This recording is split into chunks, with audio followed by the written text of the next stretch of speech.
Have you ever wondered why you're so dissatisfied with the world around you? Maybe you're not happy with who you currently are. Are the things around you not what you wanted, and the ones you wanted seems out of reach? Join me in the next 10 minutes exploring the practice of gratitude, and I promise you'll walk away with something that will change your life for the better immediately. Let's start with these snippets of beliefs. And I know this might be boring for some, so if you don't like it, skip about a minute and a half. But I do recommend seeing this through.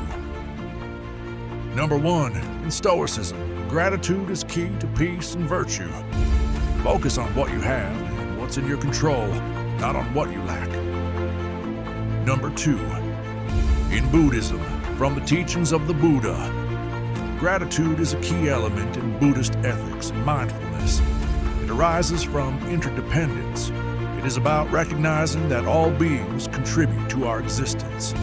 It supports compassion and reduces attachment. Number 3, in Christianity, gratitude is a central virtue. Believers are called upon to give thanks to God for blessings, life, and salvation.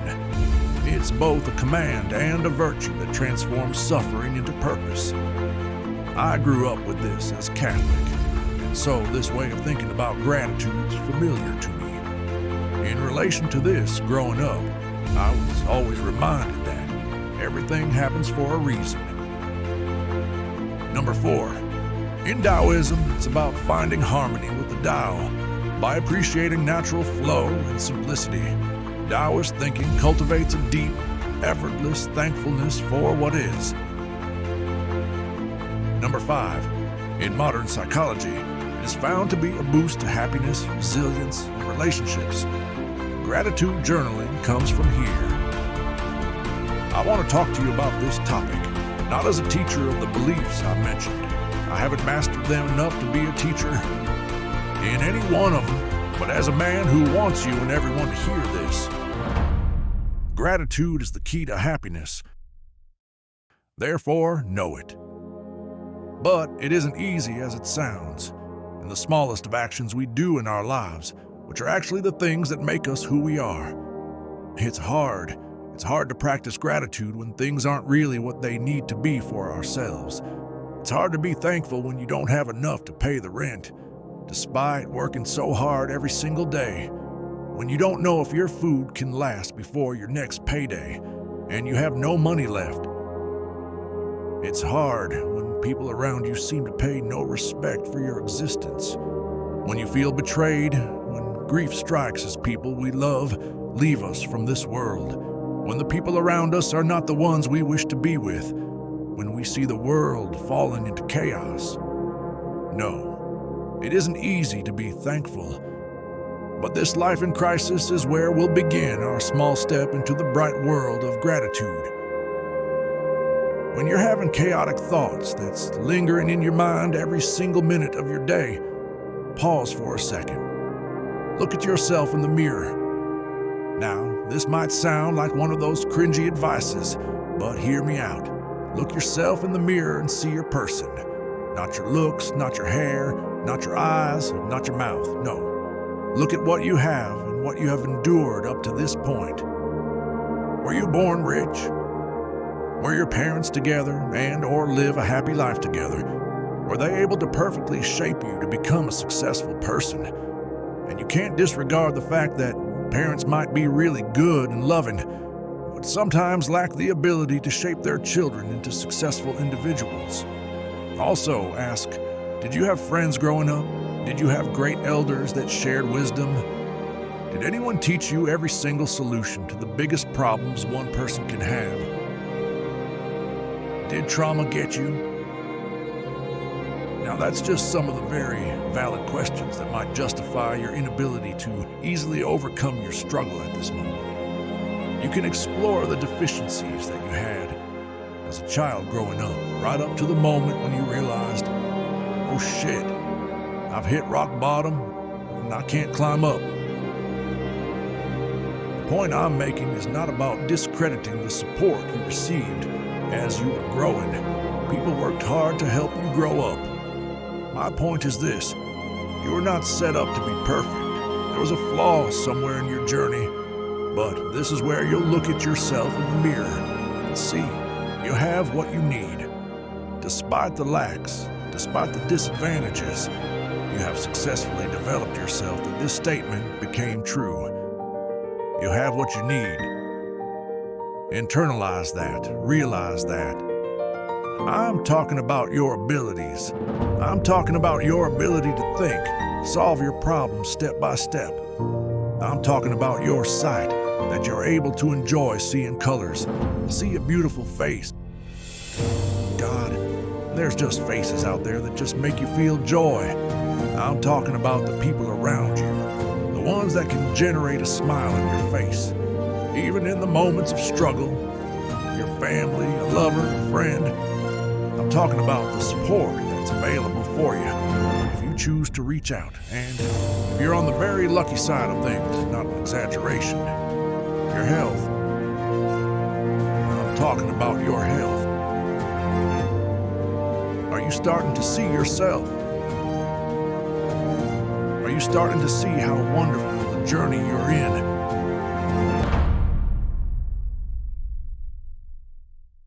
Now for the lives that feels dull. Let's see ya. What's your struggle? I'm not going to invalidate the heaviness of life played in a gray screen, while the world around you rejoices in color. Everything is so sweet in other people's world, but not yours. You're living every day like it's your job. You wake up and aim to go to work, to get money to pay for the ability to rest, so you can work the next day. And on your days off of work, and I'm almost certain you also suffer from the effects of social media. Your days off, you feel tired and unable to generate enough willingness to join the world outside.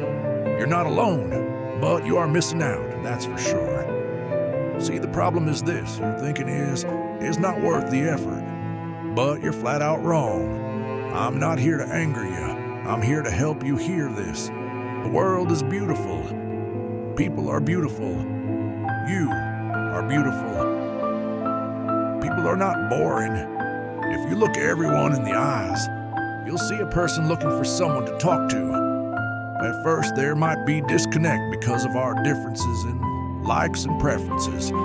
But if you try hard enough to connect to a person, you'll see it's fun to talk to people and interact with the world. I used to live life under the radar, mainly because I thought I wasn't good enough. But as I grew up, I realized no one is really expecting me to be good enough just to be around them. Sure, when it came to school and work, I needed to be enough. Man, do I try. Even now, my work ethics, or it could be my insecurity, forces me to try for the best possible outcome for my job. But socially, no one really requires me to be awesome. You see, people just want to say things to you. You say things to them. Some of them shallow conversations, some of them deep, some of them about politics, some gossips, some about the weather. Everyone knows what the weather is like, but we talk about it. Some boys talk or girls talk. Does not matter as long as you're there talking to one another. What's my point? I'm trying to tell you, you're halfway there already. You're on a stage where all you need to brighten up your days is the appreciation of how beautiful the world is. The world is full of bad and good, the yin and the yang, the beauty and the ugly. It's full of rich and poor, it's full of quiet and noise. You need to realize you are rich in so many ways, and you need to stand on those riches to see the world is beautiful. And I'm trying to encourage you to socialize. Teach yourself to engage. Do not worry, they won't judge. And if they do, find another one of them. Make friends, random ones, or even the old ones you disconnected from a long time ago. Call them, reconnect, have fun. But before that, remind yourself you have value. You have point of views that could be helpful to some people. And I've been recently reminded by a dear friend of mine from work. If you can change even just one life for the better, that's good enough. That's deep and true. Dare I say, you owe it to the world to share your existence so they can experience you and your beautiful soul. So be there with people. You have influence that can positively change one life, more if you start a YouTube channel. But that's for another day. For now, go out there, see nature, smell the fresh air, hear the noise of people, and love the fact that you have the ability to change the world simply by being there. I'm curious, what's the one thing you're most thankful about in your life? Let's see your answer in the comments section. I'm hoping you heard some of my messages. That's real talk. You could doubt what I'm saying, you could believe it. If you want to know more about gratitude, go and explore the 6 beliefs I stated at the beginning of this video. Or better yet, ask the internet. There's wisdom out there that can enlighten you, lead you to a state of being, appreciative of yourself and the things around you. Any thoughts? You see, I posted a video about top 10 ways people make themselves sad, and in that video there's one recurring theme, not being able to see yourself as a valuable person. And the key to solving that is gratitude. Let's practice it. Let's grow together. Let's live our lives happier by appreciating ourselves, the people, and the things around us. Let's be thankful for our experiences and the way they made us stronger. Let's live life in gratitude. Are you ready? Comment your first move after today. That is considered a practice of gratitude. Thank you for watching. If you liked this video and want to see more related contents, hit like and subscribe. Till the next video, take care, curious one.